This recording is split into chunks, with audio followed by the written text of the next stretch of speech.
Ladies and gentlemen, welcome to the Greater Houston Partnership's 2015 State of the County Address.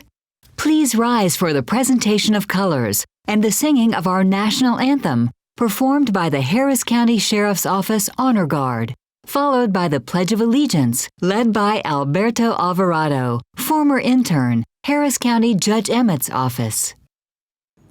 Oh, say, can you see by the dawn's early light what so proudly we hailed at the twilight's last gleaming, whose broad stripes and bright stars through the perilous fight o'er the ramparts we watched were so gallantly streaming, and the rocket's red glare, the bombs bursting in air, gave proof through the night that our flag was still there. Oh, say does that star-spangled banner yet wave o'er the land of the free and the home of the brave?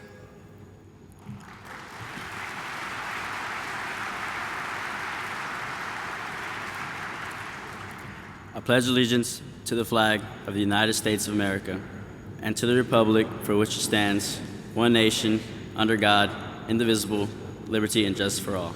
Amen. Ladies and gentlemen, please remain standing for a short prayer, led by James Nutter, Chief Administrative Officer, Harris County Public Infrastructure Department. Let us pray.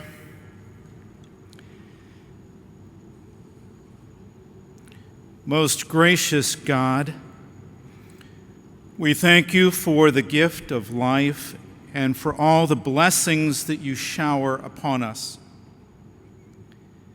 We pray that you would give us the will and the courage to close the gap between this world as it is and this world as you would have it be. Inspire and guide us to celebrate the diversity, foster the creativity, and fuel the dynamism of Harris County.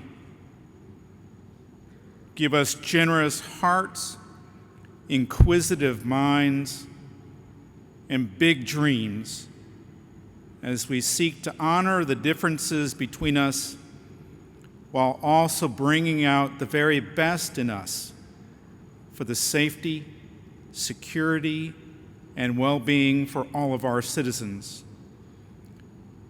Lord, may we in all things and with every breath we take give you all the glory, the honor, and the praise. Amen. Ladies and gentlemen, please welcome Chair of the Greater Houston Partnership, Gina Luna.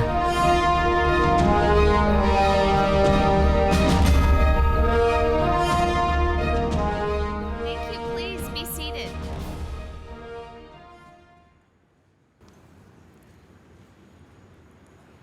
Good afternoon, everyone. Welcome.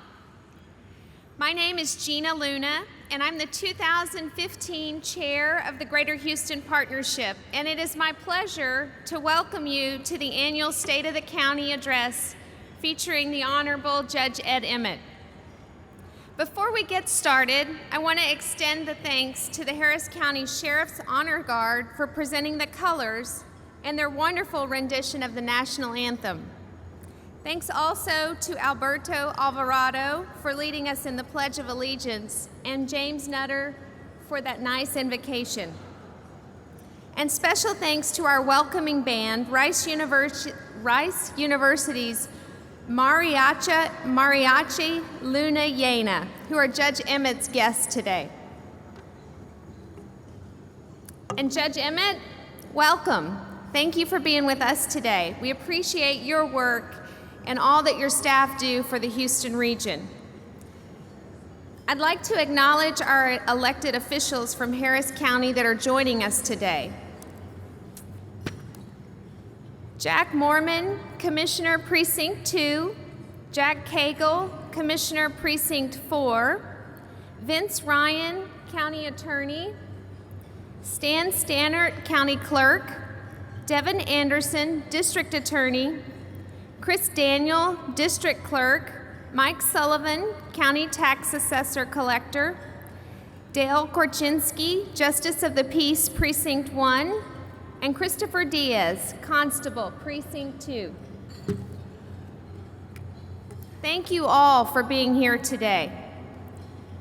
As many of you know, the partnership and Harris County share a long history of working together to make Harris County and the entire Houston region one of the world's best places to live, work, and build a business. The partnership has worked closely with Harris County for many years to create a positive economic climate here in the region. Our economic development efforts have promoted Harris County domestically and globally as a location of choice for new, expanding, and relocating business. In the past 2 years, we've worked with Harris County, particularly David Turkle and the Community Services Department, on about 50 corporate expansion and relocation projects that created or retained more than 33,000 direct or indirect jobs. That's a regional impact of more than $7 billion. A few of the major projects we worked on together included expansions and relocations by FMC Technologies, Geico, Toshiba, and most recently, Goodman Manufacturing.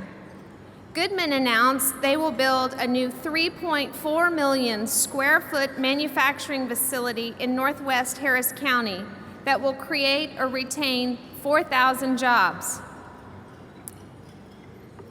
Shifting our thoughts to the legislative session in Austin, the partnership is working on priorities we believe that are critical to the continued success of Harris County and the entire region. This agenda includes high-quality, full-day pre-K for 4-year-olds, expanded long-term transportation funding, and streamlined and transparent state and local incentives to support economic development. With respect to pre-K, we appreciate Judge Emmett's support of the Early Matters effort and his involvement in our kickoff in September. We're working hard in the area of early education because as a business community, we know that a solid educational foundation is critical to the overall success of our workforce system. We must invest in those early years, from birth to 3rd grade, if we are to achieve our community goal of every child reading at or above grade level by the end of the 3rd grade. I'm sure the judge will discuss transportation funding in his remarks, as this is an area where he's been a true leader for many years. As we think about statewide transportation funding, we can't thank the voters of Harris County enough for their overwhelming support of Prop 1 last November, which sent a clear signal to Austin that transportation is important to county residents and all Houstonians. No doubt, there's still a good bit of work to do in Austin this session to ensure we adequately fund our transportation needs, and assuming we're successful, we'll still have to work equally hard to make sure Harris County receives its fair share of state highway funding. We look forward to working with the county and other stakeholders to address all the challenges I've mentioned today. Now, before we take a short break for lunch, I'd like to welcome a special guest from the Houston branch of the League of Women Voters, who are longtime partners for today's event. Please join me in welcoming the organization's president, Amy Mobley Turney. Thank you.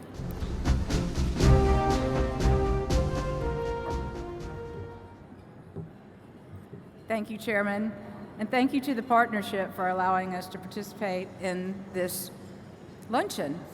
I don't know if y'all know the history of the League of Women Voters in Houston, but once upon a time, the League of Women Voters sponsored or hosted State of the County luncheons. And I have to say, I'm flattered by the invitation, and so is our organization. This year, the League of Women Voters celebrates the 95th anniversary. We were founded by suffragist Carrie Chapman Catt on February 14th, 1920. So tomorrow, if you don't have a date for Valentine's Day, go out and ask someone if they're registered to vote. If you'd like to join us, we register voters at the naturalization ceremonies almost monthly. It's an incredible experience. We're registering people who have just become citizens for the first time. And to hear them taking their vow and to see the pleasure on their faces as they register to vote can be overwhelming and joyful.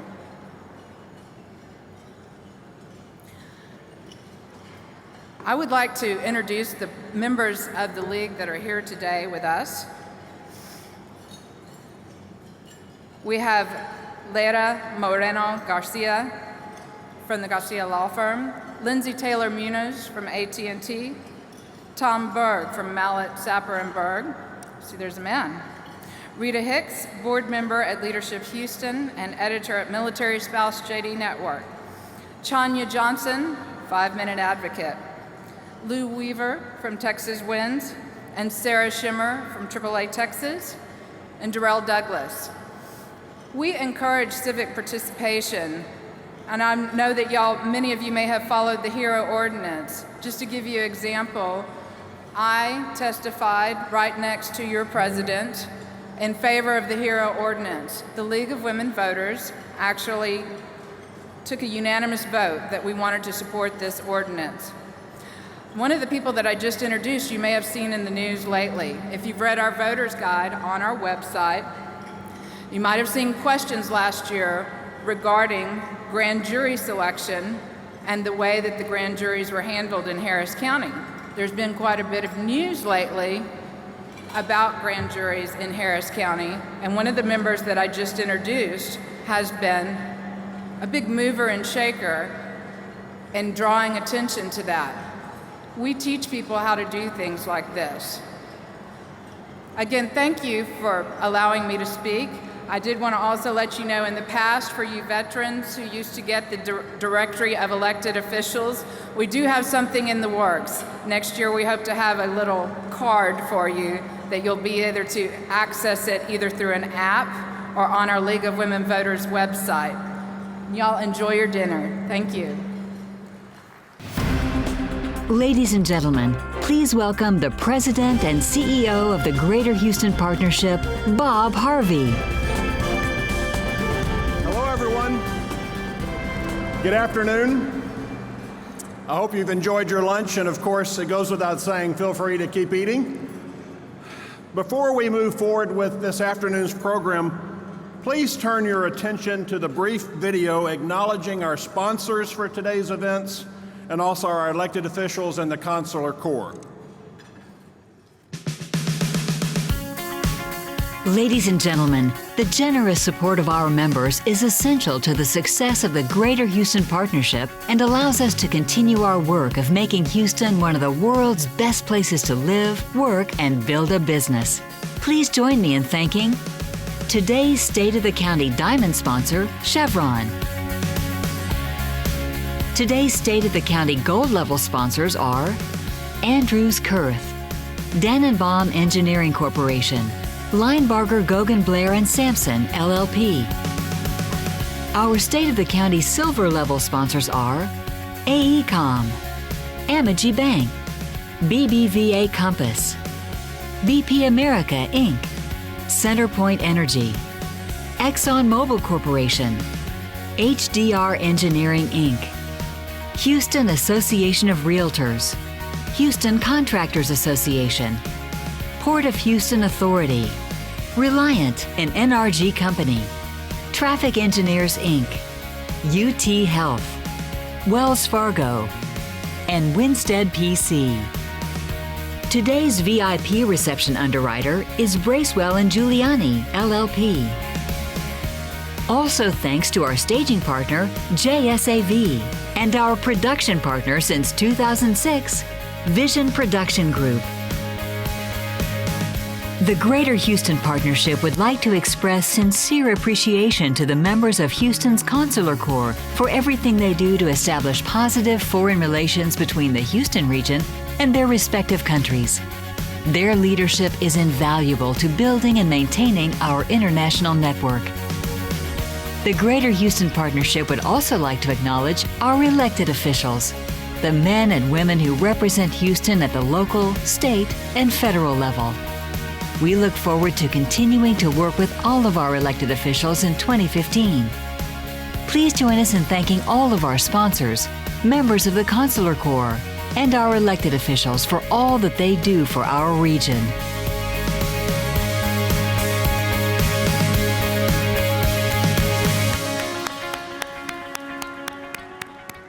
And again, our thanks to all of our sponsors. As you know, these events simply would not be possible without their support. I do want to take another moment, though, to recognize our elected officials and our Consular Corps, and we're not going to call them out by name. I've seen quite a few state reps, state senators, city council members, the mayor. Can all of our elected officials please stand and let us recognize you now? All of our elected officials. Thank you.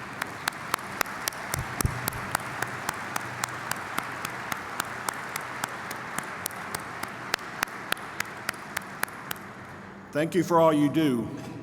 And I'll remind everyone, please be especially nice to the state senators and representatives at this particular moment, since the legislature is in session and we need their support, and we know we have their support. Could I also take a moment to recognize the Consular Corps members who are present here today? Would you also stand and be recognized? All the members of the Consular Corps who are here. Thank you.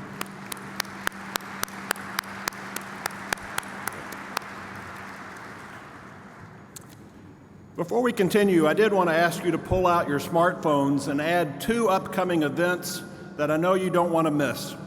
The first is our recently announced State of the State event with Governor Greg Abbott on February 26th. So I'll repeat, State of the State with Governor Abbott on February 26th. This meeting has just come about, so please put that on your calendar. And the second is our State of the City, our annual State of the City event featuring Mayor Annise Parker, which should be on your calendar, April 16th. Again, April 16th, State of the City with Mayor Parker. And now to continue today's main presentation, I'd like to welcome Gabriel Baker. Gabriel is a Rice University grad, a former intern in County Judge's office, and he will introduce the Honorable Judge Ed Emmett. Gabriel?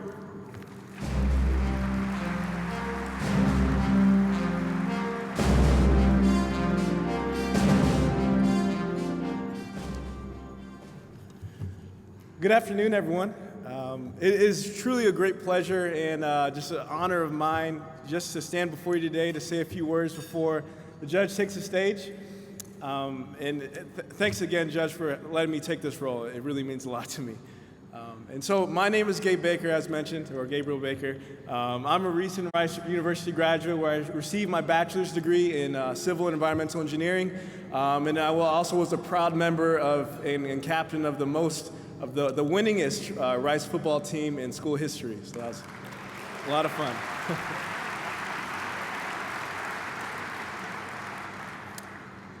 2 years ago, the summer of 2013, I was accepted into a mentorship slash internship kind of opportunity at Rice through a program called Leadership Rice.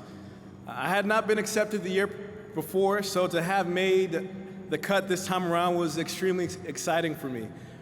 And so each student or fellow that's accepted into this program is placed into an organization or a company based on their career interests or major, and is situated into a mentoring relationship with the CEO or top executive from that placement. So when I got word that I would be at the Harris County Judge's office and my mentor would be a judge, I was pretty confused, as to how they put me there. And kind of was convinced that they made some type of mistake, because in my studies I didn't study a lot about law. But I was quickly to find out that the judge isn't your normal judge, right? If it was a mistake, me being placed there, it would be one of the best mistakes that ever happened to me. And so I'm sure, unlike many of you here, I'm still kind of trying to figure out what I'm going to do with my life, right?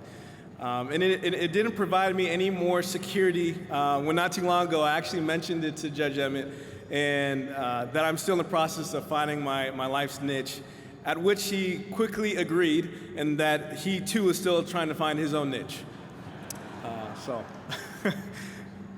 Well, in this search, many things are changing in my life, especially at this point since I've graduated.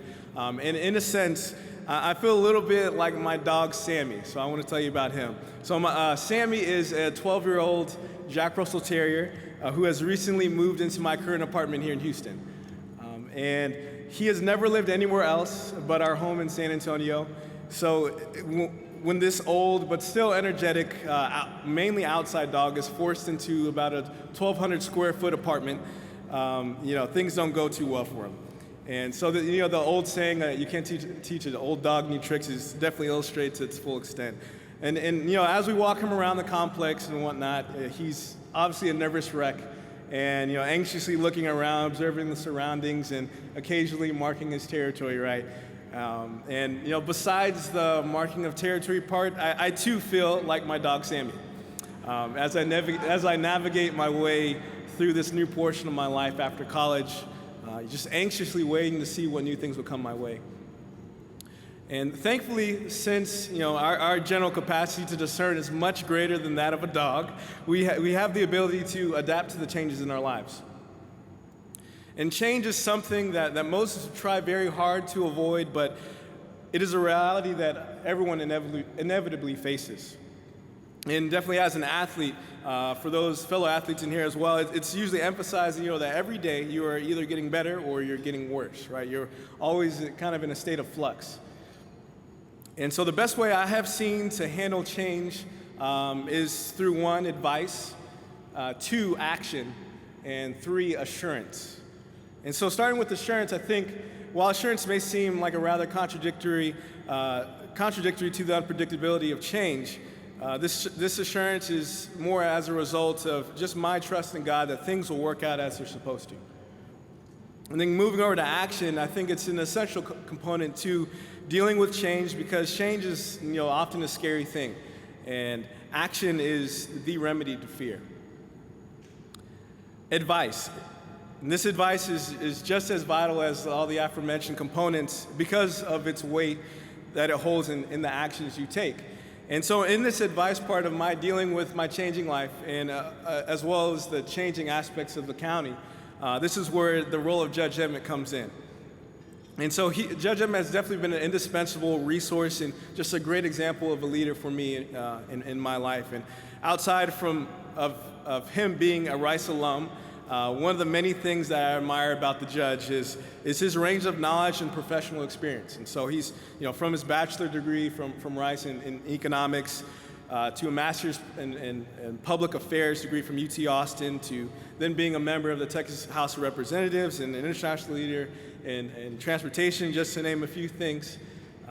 His effectiveness as a leader, I feel, is strongly due to his broad range of knowledge and experience, which help him to make trusted decisions, be related to all walks of the public, and effectively manage the changing state of our great Harris County. So it's a great pleasure, and without further ado, that I welcome Harris County Judge Ed Emmett.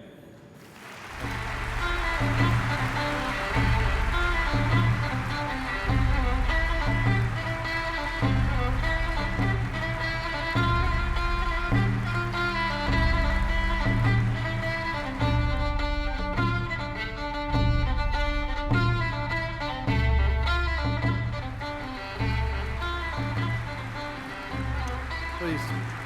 Thank you very much. Thank you, Gabe. I don't know that I'll ever follow Gabe Baker again. It's a dangerous thing. For a while, I thought I was being compared to an old and energetic dog. But fortunately, he didn't go there with that. There are lots of people to thank, starting with the Rice Mariachis. They were wonderful. The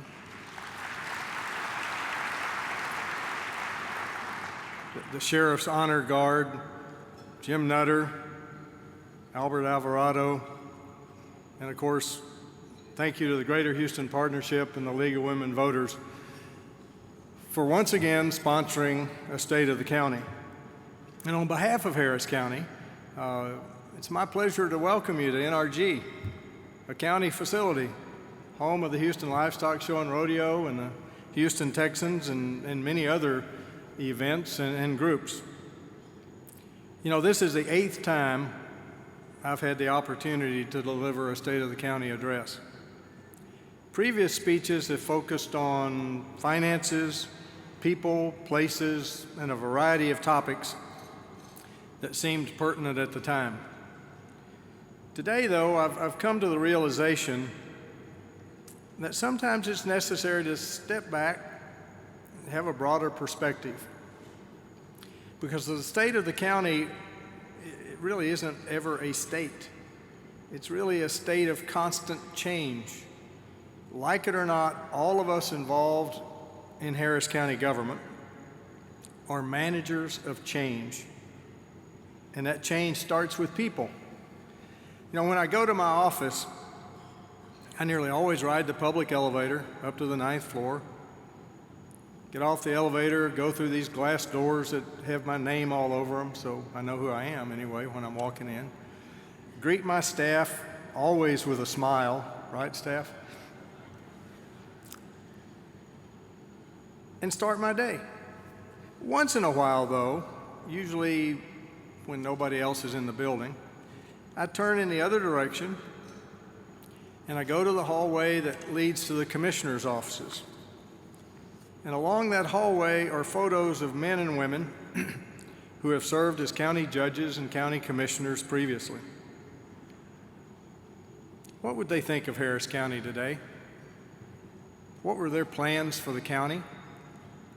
You know, I always want to say thank you to them for their service because they left us such a strong foundation upon which those of us in county government today get to work. But I also realized that all of them, as all of us who are in office today, really don't accomplish anything on our own. We're the public faces of the county. But the reality is that the county has been blessed with dedicated employees who, if we're the face, they're the backbone, the heart, and the soul. Some are higher profile than others, but all contribute to the strength of this, the 3rd largest county in the nation. Some, however, leave an indelible mark on this county and the people who live here now and the people who are going to live here in the future. One such person deserves special recognition. Art Story, Harris County engineer and head of the Public Infrastructure Department.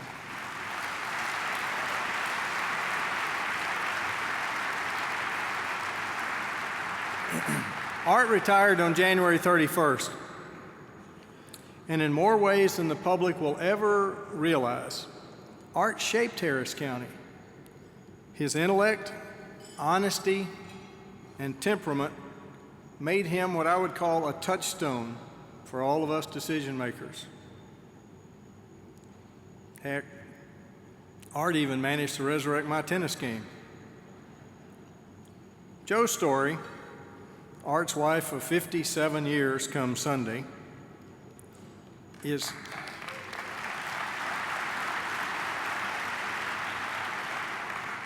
here with Art today. And Art and Jo, would you please stand? And I'd like everybody to join me in thanking Art for his years of guidance and service and thanking Jo for sharing him with us.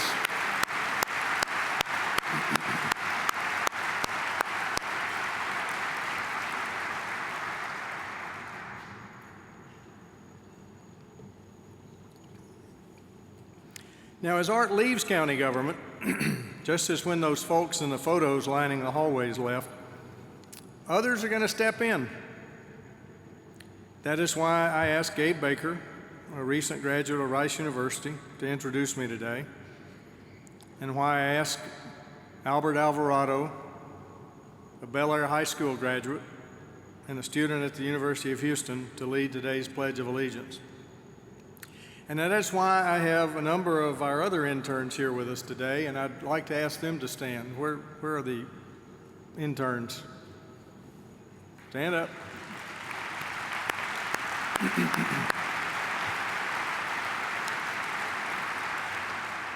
These young men and women may never work for Harris County or even be in government, but they do represent the future.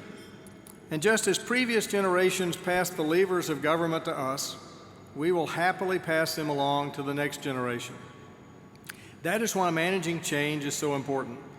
County government must function in a constantly changing, now very urban county, and it must function with a continual new cast of characters.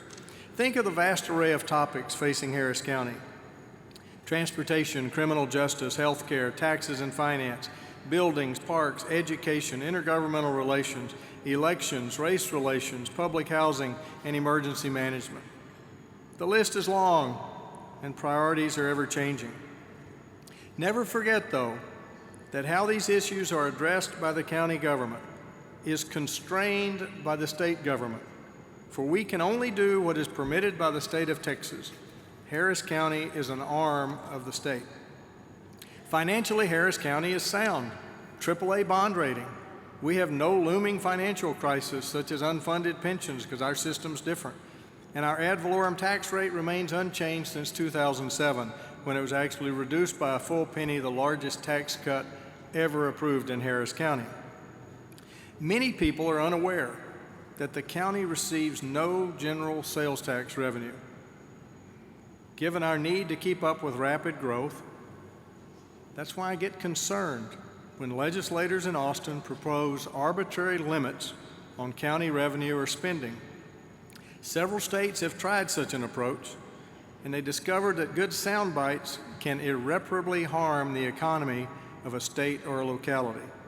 Undermining the solid finances of county government would have repercussions in every area that I mentioned earlier. So it is vital that county leaders and business leaders work with legislators on this issue so that we really don't damage the government that we have in Harris County. Now, as I've said many, many times before, Harris County is unique. The population of unincorporated Harris County will soon surpass the population of the city of Houston. Yet people and organizations, and this is not a criticism, it's an observation, continue to discuss urban issues only in terms of the city. Harris County needs for policymakers and agencies in Austin and Washington to recognize that our residents need a different approach than that being applied to rural counties or even to other urban counties in which the vast majority of people actually live in the incorporated cities. The City of Houston annexation policies were designed to prevent the core city from decaying, like so many core cities have around the country. That was a wonderful thing. I mean, the worst thing we could have happen is for the City of Houston to decline. That's not good for anybody. However, if steps are not taken now, our county and region will face very serious crises very soon. As the urban core city rebuilds, regentrifies, suburbs and close-in areas that have been skipped over are struggling. For lack of a better term, suburban plight is staring us in the face. County government must have the tools and resources necessary to improve those areas, because I do not see a scenario in which the city steps up and improves the situation. Not because they don't want to, but they have their own limitations. In fact, the City of Houston's limited purpose annexation policy, in my opinion, actually worsens the problem. because it drains potential revenue from suburban areas. So before the 2017 legislature convenes, let's commit ourselves, city, county, business groups, everybody, to finding a new model of urban governance to better meet the needs of this unique county and the cities within it. We really are a family. We've got to have a strong city of Houston. We've got to have a strong Harris County. We've got to have a strong region, and the other cities in Harris County need to also be strong. So we really are a family, and we're going to have to work on this together. But in the absence of immediate governmental solutions, we will likely have to craft another approach. That approach, I believe, will be built upon the drive and creativity of nonprofit organizations that exist to make people's lives better. As an example, Neighborhood Centers, Inc. is now working with the East Aldine Management District to make a better community by making a variety of services available to the residents of that area. It is important that we strengthen and support all such relationships. And today I'm very pleased Angela Blanchard, the President and CEO of Neighborhood Centers, Inc., Gerald Overturf and David Hawes of the East Aldine Management District are here. I believe they are representatives of the type of local effort that can truly make Harris County a better place. And I'd like to ask them to stand and receive your congratulations at this time.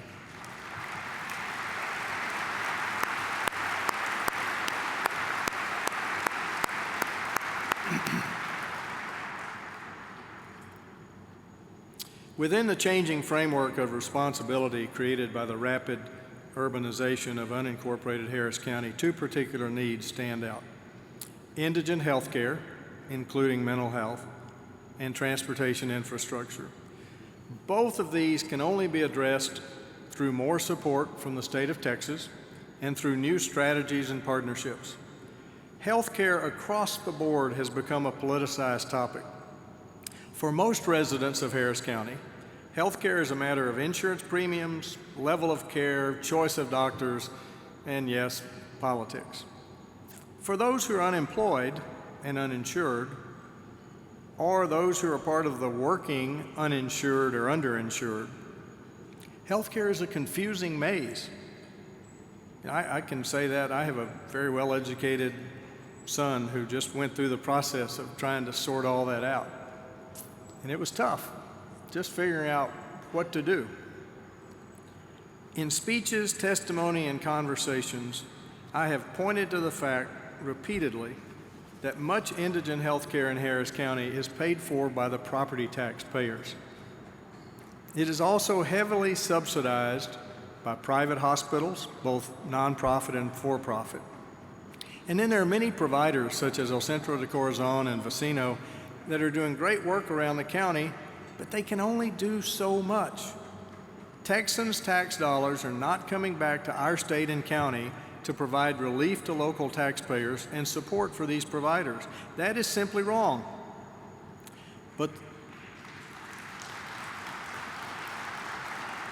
But the more important aspect of the health care debate gets lost in the political argument, and that is the fact that massive human potential is wasted when so many people are lacking medical homes and basic health care, such as immunizations and other preventive medicine. And speaking of immunizations, I'm going to put on my emergency management hat here. A large unvaccinated population is a potential disaster. We must continue to educate the public, debunk scary myths, and protect our community. Common sense really does have to outweigh narrow politics when it comes to immunizations.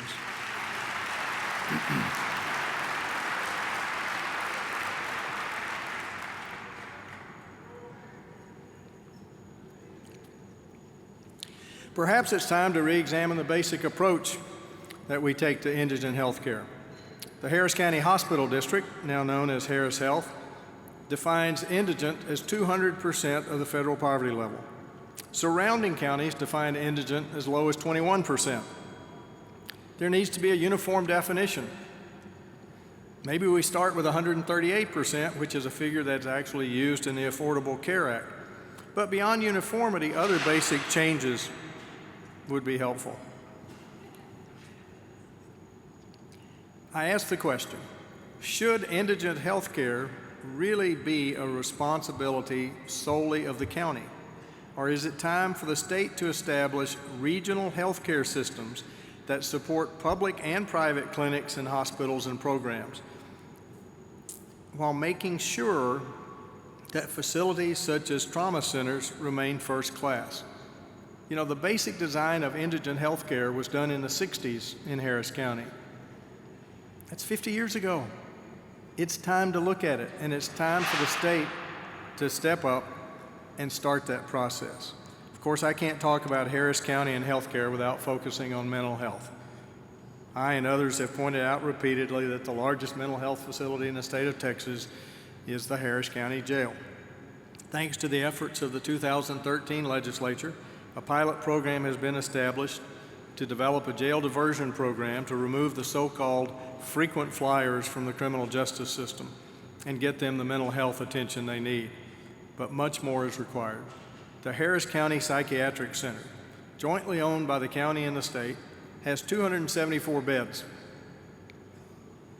Harris County has nearly 4.5 million residents. I think that's enough said.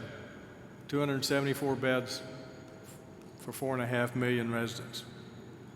Texas must step up to its responsibilities in the area of mental health by funding more facilities and making sure that mental health authorities function as effectively and efficiently as possible.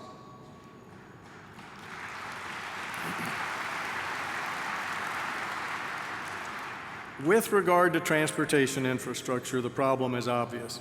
If our region's going to continue to grow and prosper, the transportation system, all modes, must be constantly maintained and expanded. The county commissioners face a daunting task, trying to provide roads for the influx of people into Harris County, not to mention dealing with the impact of major new facilities, such as the new ExxonMobil North American campus, which, by the way, is in unincorporated Harris County. As the chairman of TxDOT's Freight Advisory Committee, my perspective is a little bit myopic. If we do not improve the highway, rail, and water corridors that carry freight in and around Harris County, our economy will stagnate. For example, Highway 146 on the east side in Commissioner Moorman's precinct really is the only logical location for an I-69 bypass that will serve all the ports in this region. But at this point, there are no definite plans, much less funds available to build such a route. Since the theme of this speech is managing change, transportation should be a prime target. Transportation policy cannot be just about building roads the way they've been built in the past. Our transportation vision must embrace all modes and be flexible enough to recognize that there are different needs in different parts of the county. And the county and the municipal utility districts have got to find a way to work together to maintain streets in these unincorporated areas. You know, as I said, these two areas, healthcare and transportation, concern me the most. So I'm asking for your help. I know this is not a political forum, but Harris County needs political help. We need organizations such as yours and individuals such as each of you to support proposals that look to the future rather than pander to some narrow interest.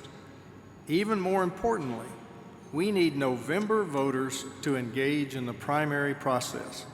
Only then will the party nominees reflect a broad common sense vision.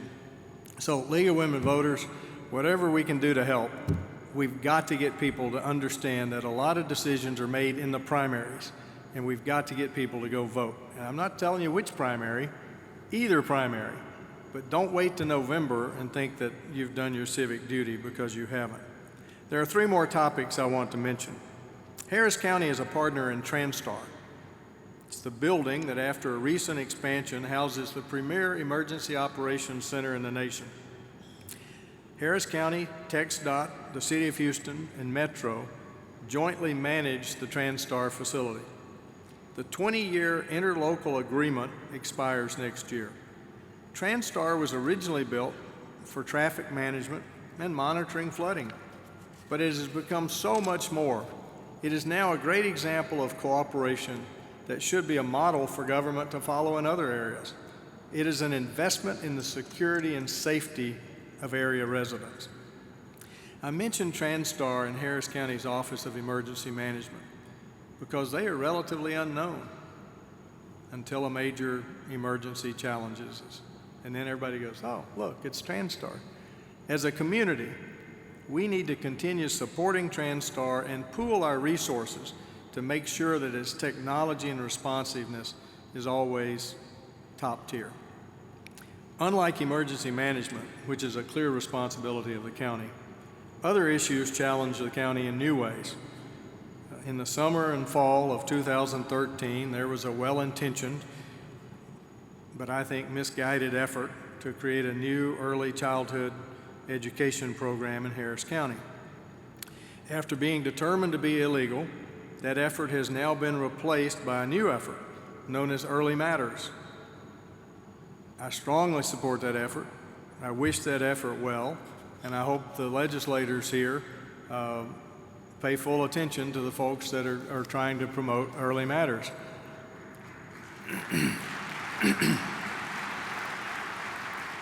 However, the focus on early childhood education, which is supported by many people, including Greater Houston Partnership, caused me to ask myself a basic question. Well, the first basic question was, why me? Why are they doing it? But that's beside the point. Is there really one thing that is more critical to a child's development than any other? I don't think so. Education, healthcare, family structure, social services, and a host of other factors all play a part in determining the development of a child. But what role does and should county government play in that? Because of that question, I've used my office's child safety funds to launch what I call the Whole Child Initiative. Its purpose is fairly sweeping. It's to examine every aspect of a child's life in Harris County and come up with recommendations, some of which might fall under the purview of county government, and some of which might not. It's a study we need to look at. Many thanks to Matt Barnes for leading that study, and to Tom DeLay for assisting simply because of his desire to provide for children in need. I think we all recognize that no one aspect of children's lives is disconnected from the rest. Thinking that any one thing can promise a better life for them is naive. It's not that easy. So at all levels, we need to take a holistic approach. And that's why we're taking this Whole Child Initiative at this time. Finally, there's one more county issue to address. As you drove into NRG Complex today, you probably noticed a large domed building out in the center. But just in case you've forgotten, here's a video to jog your memory.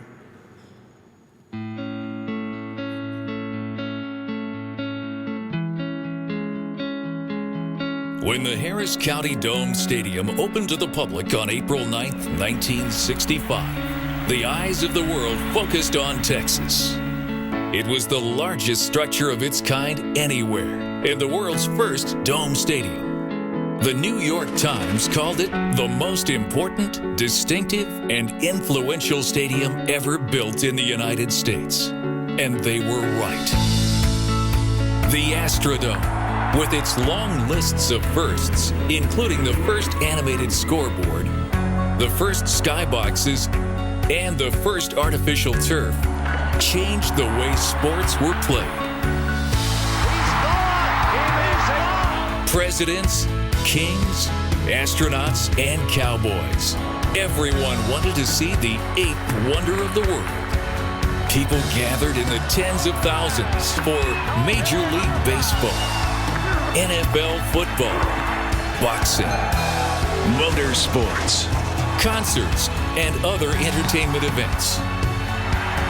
Records were set here. Hearts were broken here, and the Astrodome proved that iconic structures can attract global commerce, world recognition, and community pride.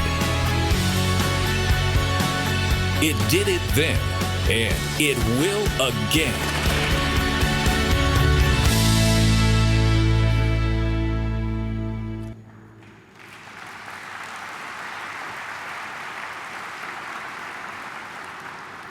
I used to bemoan the fact that I have to deal with the Astrodome, but no more.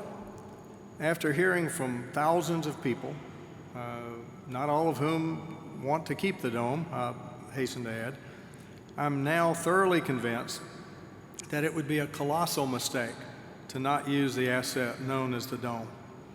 In December, the Urban Land Institute made some preliminary recommendations of how to best repurpose the dome.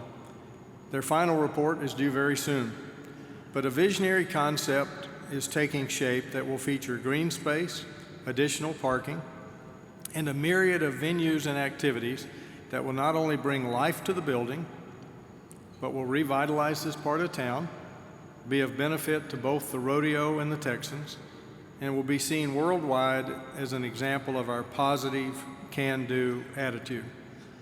In fact, it is my fervent hope that the organizers of Super Bowl 51 will not forget that the game will be played in a county facility, even though the county realizes few, if any, financial benefits from the big game.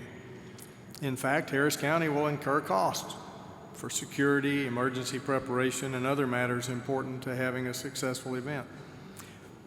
But if we all pull together, the Dome can be, I believe, a memorable sight for some of the Super Bowl fans' experience. It would be a shame for us to miss such an opportunity to repurpose the Dome in time for Super Bowl 51. With that in mind, immediately after the luncheon, I invite all of you to join me inside the Dome and let your imaginations soar regarding her potential for the future.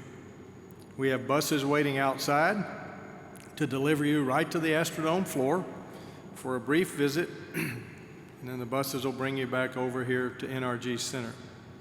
As I stand before you today, Harris County is one of the most dynamic places in the world, and your county government is performing well. Our current situation did not happen by accident. It is a product of many, many decisions. Each of those decisions was really part of the process of managing change. Many of those decisions were controversial, supported by a bare majority. Harris County and Houston and surrounding counties and cities have the potential to be known worldwide as a great place to live, to do business, and to visit. But it will only happen if we manage the process of change to the benefit of Gabe, to the benefit of Albert, and to the benefit of generations to come. Thank you very much for coming today.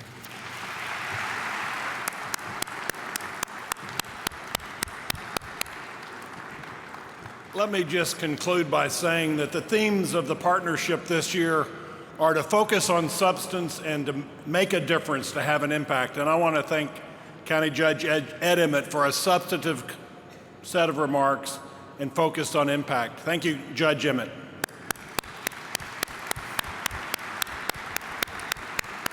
Members of the partnership staff will be just outside to help direct you to the buses that Judge Emmett referred to shuttle over to the east entrance of the Astrodome. You're encouraged to take those buses. Thank you very much for your attendance this afternoon.